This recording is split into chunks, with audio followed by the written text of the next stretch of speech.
Focus.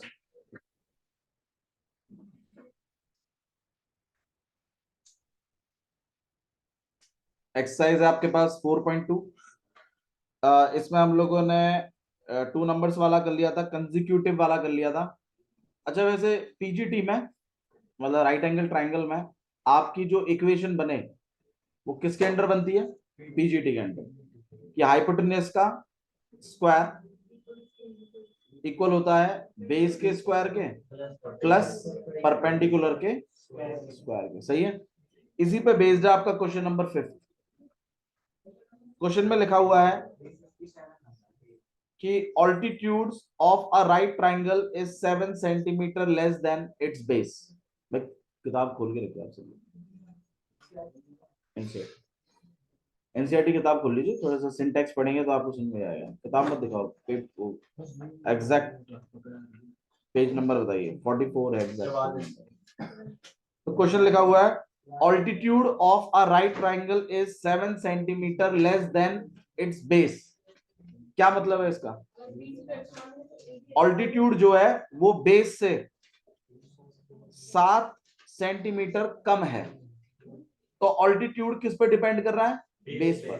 तो base को आप एक्स सेट कर दीजिए। ऑल्टीट्यूड कितना सेट हो जाएगा? x माइनस 7 सेंटीमीटर आपको कम करना है। अरे इधर ध्यान दो यार, बेस से ऑल्टीट्यूड 7 सेंटीमीटर कम है।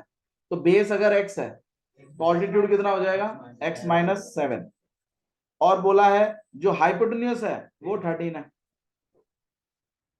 आपसे बोला है find the other two side. अगर x निकल गया तो ये भी निकल जाएगा और ये भी निकल जाएगा।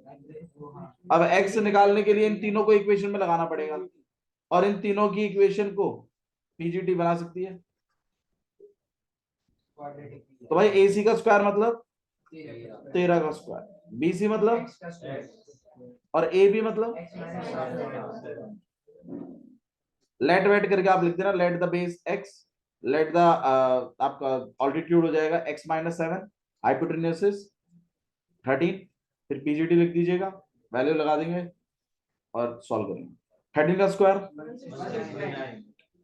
ये तो एक्स स्क्वायर है, इसको क्या सॉल्व करोगे? तो a का square plus 49 minus x square plus x square कितना हो जाएगा? हाँ, आइडेंटिटी खोली है और यहाँ पर लास्ट में -2 भी किया, और माइनस का 14x। इस चीज को भी हम उधर शिफ्ट कर रहे हैं, तो यहाँ 0, यहाँ पे 2x स्क्वायर, माइनस का 14x पहले लिख लीजिए, 49 और माइनस का 169। हाँ भाई, कितना हो जाएगा ये?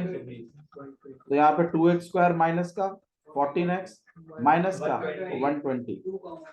इसमें से 2 कॉमन निकाल सकते हैं आप, क्या बचेगा? x स्क्वायर माइनस, ठीक है। और इस 0 को आप पीछे लिख लीजिए। 12 और 5 है number, x square minus 12x और प्लस का 5x माइनस का 60 इक्वल टू 0। x कॉमन निकाल लीजिएगा, x माइनस 12, 5 कॉमन निकाल लीजिएगा, x माइनस 12 इक्वल टू 0। तो ये हो जाएगा आपके पास x प्लस 5 और x माइनस 12। हाँ भाई, x प्लस 5 इक्वल टू 0 मतलब x इक्वल टू कितना? -5। और x माइनस 12 इक्वल टू 0 मतलब x इक्वल टू कितना? 12। तो x इक्वल टू 12 को आप वेटेज देंगे यहाँ पर और हैंस करके लिखेंगे, हैंस बेस है आपके पास 12, और जो ऑल्टीट्यूड है या हाइट है वो है आपके पास x माइनस 7। तो मतलब 12 माइनस 7 दैट इज 5। तो आपके दोनों साइड में निकलेगा। समझ में आया? सिंपल क्वेश्चन है और आने की संभावनाएं काफी आई हैं इसकी भी, 2 नंबर में डालेगा। ठीक है, नेक्स्ट है क्वेश्चन नंबर 6। खुश, क्वेश्चन नंबर 6 पढ़ दीजिए।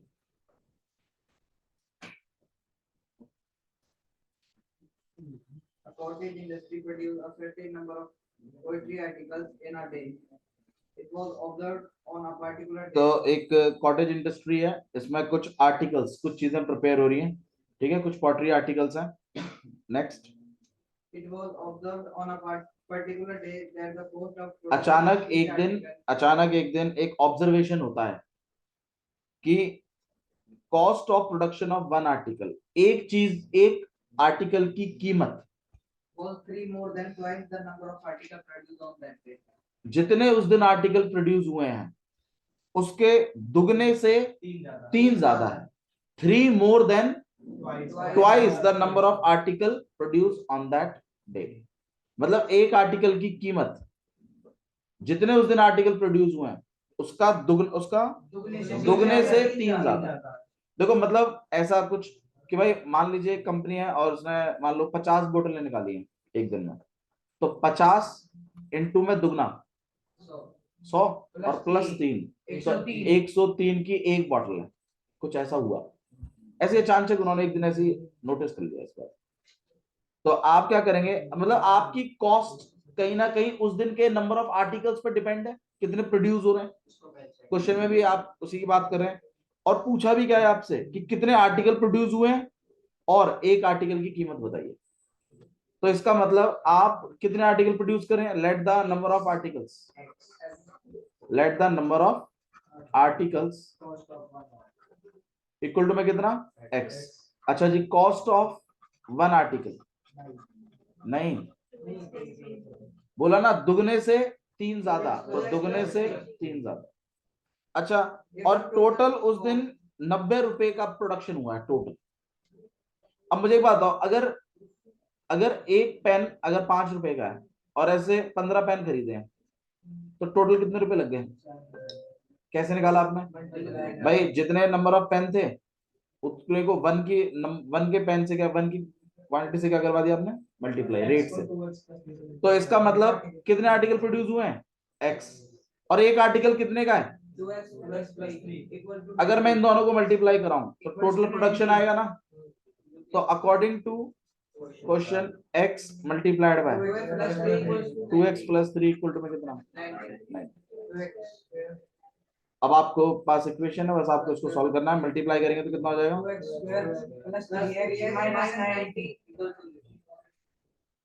ठीक है। उसके बाद आपको नंबर प्रिपेयर करना है, मल्टीप्लाई करके 180 आना चाहिए। वह दो नंबर आपको पिक करने हैं, है ना, बड़ा वाला जो है प्लस का, छोटा वाला माइनस का।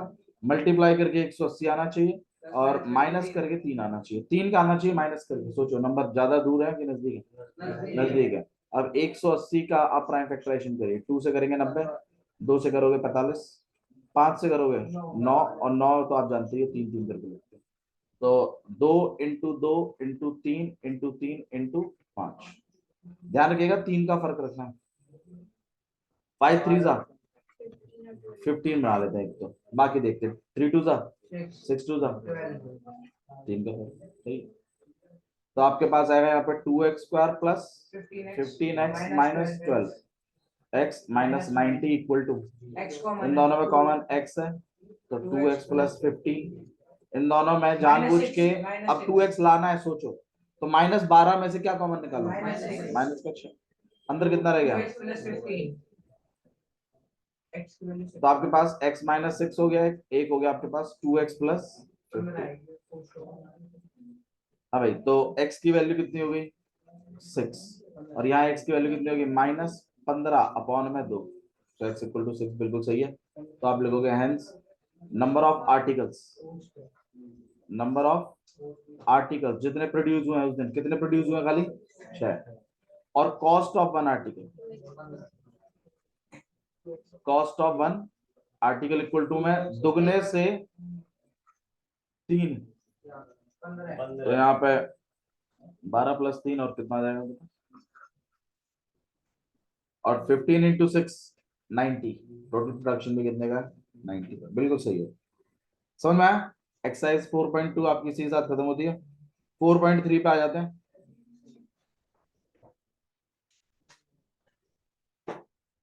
एक्सरसाइज 4.3 मैंने थर्ड चैप्टर करा दिया ना, फोर्थ भी हो जाएगा अपना, फिर सेकंड रहेगा और फर्स्ट रहेगा, 2 ही चैप्टर रह जाएंगे। अरे हाँ वो तो ठीक है, मतलब सेकंड दो ही चैप्टर रह जाएंगे ना वैसे तो, उसके बाद फिर सर्कल ट्रायंगल ही तो बचेगा। अच्छा, पर इसको एमटीजी से नहीं कराया मैंने अभी तक, जरूर नहीं उसमें एमटीजी देखा आपने क्वेश्चन, ठीक है चलो।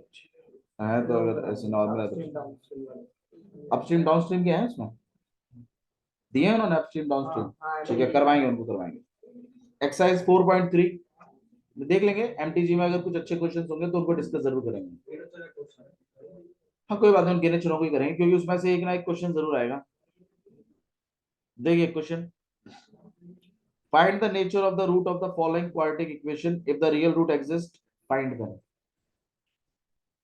भाई मैं ना आज आप लोग को एक सैंपल पेपर अपलोड करूंगा वो सैंपल पेपर आप कर लीजिएगा ठीक है उसमें से क्वेश्चन देखिएगा क्या आप लोगों से हो पा रहे हैं या नहीं हो पा रहे एक अपलोड करेंगे हम sample paper exercise 4.3 find the nature of the root of the following quadratic equation if the real root exist find them भाई मैंने आपको नेचर ऑफ रूट बताया था नेचर ऑफ रूट किस पे डिपेंड करता है डी की वैल्यू कैसे निकालते हैं घर बी स्क्वायर माइनस 4ac तीन तरीके की वैल्यू हो सकती है डी की या तो 0 या तो ग्रेटर देन 0 और या तो स्मॉलर देन 0 है तो इमेजिनरी रूट इमेजिनरी रूट अगर डी 0 है तो इक्वल बिल्कुल एंड रियल रूट और अगर ग्रेटर देन 0 है तो अनइक्वल डिस्टिंक्ट भी बोल सकते हैं एंड रियल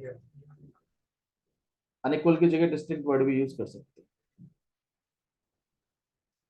ठीक है तीन तरीके के मामले यहाँ पर नेचर ऑफ रूट का डिस्कशन चल रहा है बोल रहा है find the nature of the root बोला है पहले तो नेचर ऑफ रूट बताओ कैसा है अगर रियल रूट है तो फाइंड भी कर दो अच्छा रियल रूट दो केसों में हो रहा है इक्वल वाले में भी और अनइक्वल वाले में दोनों में ही रियल है तो एक इक्वेशन हम देख लेते हैं 3x स्क्वायर माइनस 4√3x और प्लस का 4 इक्वल टू 0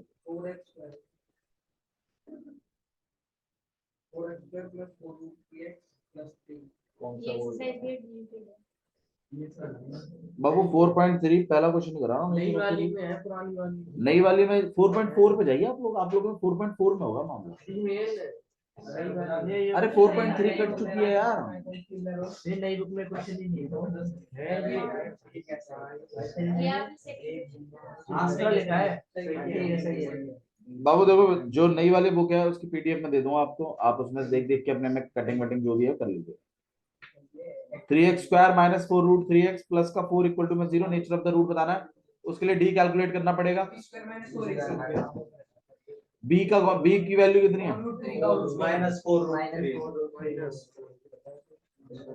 यही गलतियां और बच्ची हैं बस बाकी तो तू सारी गलतियां कर ही चुका है 3 into 4 equal to 0 अरे इक्वल टू 0 काहे लोगे भैया नेचर ऑफ द रूट पता लगाना है तुम पहले ही सिद्ध कर दो कि 0 आएगा भूरी बैठे हैं यार ये रूट के अंदर नेगेटिव वैल्यू आती है तो उसे कैसे सॉल्व करते हैं नहीं सॉल्व करते हैं लिखा तो इमेजिनरी डी का वैल्यू लेस देन 0 का मतलब ये है कि वो डी तो रूट में जाएगा तो रूट कैसे हो जाएंगे इमेजिनरी सॉल्व नहीं करना आपके लेवल पे नहीं करना नहीं तो आगे चल के इसमें आयोटा लगा के कर लेते हैं 48 यहाँ पर आप ये स्क्वायर है माइनस को बटेगा 4 को बटेगा √3 को बटेगा माइनस का प्लस हो जाएगा 4 का स्क्वायर √3 का माइनस तो यहाँ आएगा 48 माइनस आंसर आ गया 0 जब 0 आता है तो hence roots are equal and real real and equal लिखो इक्वल एंड रियल लिखो बात एक डी आपको चेक करना है कैसा है उसके बाद फिर लिखते हैं रूट्स रियल और इक्वल है अच्छा अगर रियल है तो फाइंड करो अब फाइंड करने के लिए मैंने आपको फॉर्मूले बताया हूँ minus b plus under root b square minus 4ac upon में 2a एक तो ये है एक दूसरा भी है minus under root b square minus 4ac upon 2a हाँ तो रूट ही तो बता रहे हैं नेचर ऑफ रूट के बाद अगर रियल रूट है तो फाइंड देम क्वेश्चन में लिखा हुआ है बी की वैल्यू कितनी है भाई माइनस 4√3 माइनस ऑलरेडी है एक और यहाँ माइनस का 4√3 और आएगा plus under root b square minus 4ac की जगह 0 डायरेक्ट वैल्यू आप ऑलरेडी निकाल चुके हैं, बार बार नहीं कैलकुलेट करेंगे। 6 ए की जगह कितना चल रहा है 3। ऐसा ही काम आपको यहाँ करना है, -4√3 माइनस का √0 और अपॉन में 2 × 3। हाँ भाई कितना हो जाएगा आपके पास, माइनस माइनस प्लस, यहाँ पे 4√3 अपॉन में 6। यहाँ पर अगर देखो तो माइनस माइनस प्लस 4√3 अपॉन में 6, वैसे भी सेम ही आने थे, इक्वल रूट थे। 2 से ये कटिंग हो सकती है, यहाँ पे 3 तो यहाँ आएगा 2। नहीं फिर वो नीचे रूट आ जाएगा, क्यों? तो यहाँ पे 2√3 अपॉन में, मतलब ऐसे रूट फाइंड आउट करके देना। तो नेचर ऑफ रूट पूछ सकता है, फिर आपको रूट निकालने को भी बोल सकता है, ठीक है। अच्छा जी, नेक्स्ट वाला देखिए, जो क्वेश्चन 100% आएगा आएगा ही, आना है ये वाला क्वेश्चन, वो मैं आपको कराता हूँ। क्वेश्चन नंबर 2, बिना इस क्वेश्चन को डाले क्वाड्रेटिक इक्वेशन कंप्लीट नहीं होगा। मैं आपको बताता हूँ, ये क्वेश्चन आपको आएगा ही 100%, ठीक है। देख लीजिए क्या लिखा हुआ है। तो 2k² प्लस 2k² नहीं sorry 2x², 2x² plus kx plus 3 = 0। और इसमें लिखा हुआ है, गर्भित बोले ही जा रहा है तू, नंबर तेरे 10.5 से ऊपर आ नहीं रहे। हाँ भाई, इस क्वेश्चन में लिखा हुआ है कि रूट्स इक्वल हैं, दिया हुआ है आपको बस k की वैल्यू बतानी है। तो अगर रूट अगर इक्वल है तो इसका मतलब इस इक्वेशन का यूज किया जा सकता है कि b² माइनस 4ac = 0 आप यूज कर सकते हैं। यहाँ b का रोल कौन प्ले कर रहा है, a का रोल कौन प्ले कर रहा है, c का रोल कौन प्ले कर रहा है। तो यहाँ पर k² माइनस 24 को उधर भेज दीजिए, तो k की वैल्यू आ जाएगी √24 प्लस और माइनस। अब इसमें दो वैल्यूज बढ़ जाएंगे आपके पास, एक तो √24 आएगा और एक माइनस √24 आएगा। 24 को आप थोड़ा सा प्राइम फैक्टराइज कर सकते हो, 2 × 2 = 4 और 4 × 3 = 12, तो 2 बार आ जाएगा 2√3 और यहाँ पे आ जाएगा माइनस, तो 24 है क्या,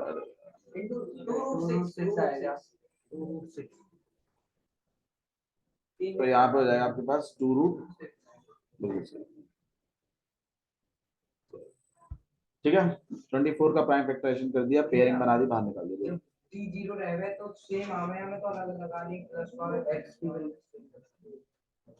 बाबू ये k की वैल्यूज आई हैं, x की वैल्यूज नहीं। इसमें अगर आप 2√6 लिख दोगे ना k की जगह, तो जो x की वैल्यू तब निकालोगे तब सेम आएंगे, या -2√6 रख दोगे तो भी सेम आएंगे। हाँ? बस एक मिनट, नहीं इसमें एक क्वेश्चन है, क्वेश्चन नंबर 5 वाला, नहीं 5th वाला, उसमें मतलब वो क्वेश्चन बच्चे गलत कर देते हैं, उसको थोड़ा सा डिस्कशन करेंगे। अच्छा सुनो, कभी कभी आपको इक्वेशन जो है ना वो बोल देगा कि नेचर ऑफ रूट तो इक्वल है, पर इस तरीके से इक्वेशन देगा, मतलब वो प्रॉपर फॉर्मेट में नहीं होगी। तो आपको इस केस में मल्टीप्लाई करके पहले फॉर्मेट लेके आना है, kx² माइनस 2kx प्लस 6 = और फिर आपको b² माइनस 4ac = 0 को इस्तेमाल करते हुए k निकालना है। मतलब कभी कभी इस फॉर्मेट में दे देता है, रूट तो इक्वल बोल देता है, ठीक है। तो आपको इस तरीके से यूज करना, b की जगह हम क्या यूज करेंगे, -2, 4 × में a की जगह k, c की जगह 6 = 0, और आप इसको सॉल्व करते हुए k निकाल के लाएंगे, ठीक है। जैसे करोगे यहाँ पर आ जाएगा 4k², यहाँ करोगे -24k = 0, कॉमन खींच लेंगे आप, अंदर बन जाएगा k - 6, बिल्कुल। तो 4k = 0, k की वैल्यू 0 और एक k की वैल्यू 6। इस 0 वाली को आप इग्नोर करेंगे, क्योंकि k अगर 0 हो गया तो आपके पास इक्वेशन ही नहीं रहेगी, मतलब एक्स स्क्वायर ही हट जाएगा, क्योंकि नहीं हटना चाहिए। तो इसलिए आप k की वैल्यू को इग्नोर करेंगे इस केस में, तो आंसर कितना आएगा आपका हमेशा। ठीक है, लास्ट क्वेश्चन है क्वेश्चन नंबर 5, उसके बाद आपकी एक्सरसाइज निपट जाएगी। ठीक है, बाकी 2 क्वेश्चन है सिंपल सिंपल से, वो आप खुद ही कर लेना। बोला एक रेक्टेंगुलर पार्क है जिसका पेरीमीटर है 80, पेरीमीटर दे रखा है भाई 80, और उसका एरिया है 400। Find the length and breadth. भाई लेंथ मान लीजिए x, अब ब्रेड्थ के बारे में ना तो इनका सम दिया है ना कुछ दिया है। सुन तो लो, यही तो गलती हो रही है भाई, मेरी बात सुनो। हिसाब से आपको एक वेरिएबल लेके चलना है, बट कोई फोर्स नहीं है, आप 2 वेरिएबल लेके चलो, लेकिन आपकी फाइनल इक्वेशन जो बने वो एक ही वेरिएबल में बननी चाहिए।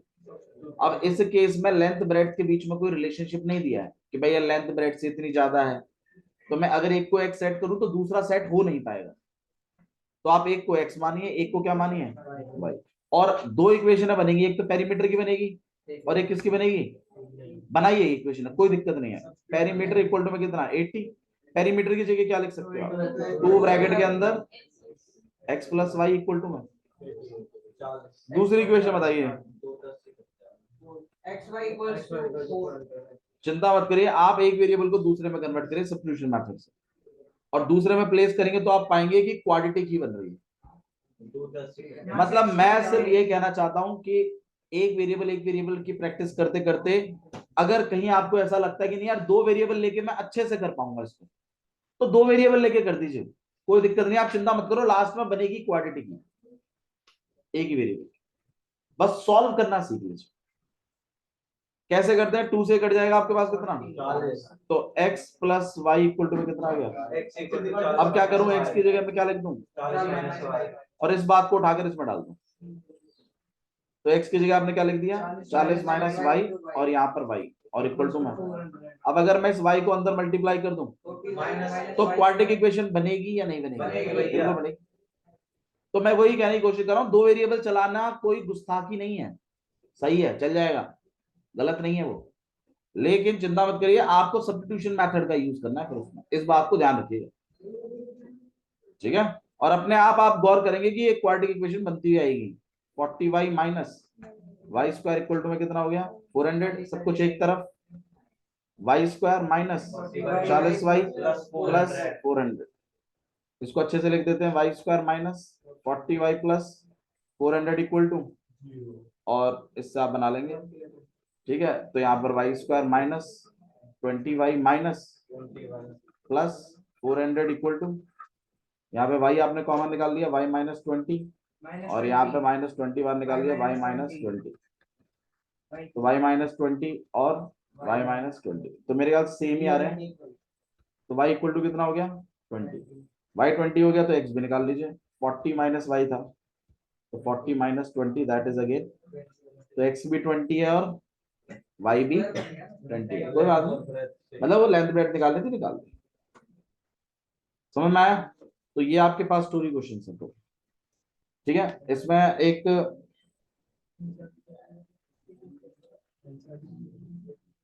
एक आपके पास sum of the ages of 2 friend is 20, 2 friend है उनकी एजेस का सम कितना है 20, तो एक x है, दूसरा 20 माइनस x, ये फर्स्ट फ्रेंड है और ये सेकंड फ्रेंड।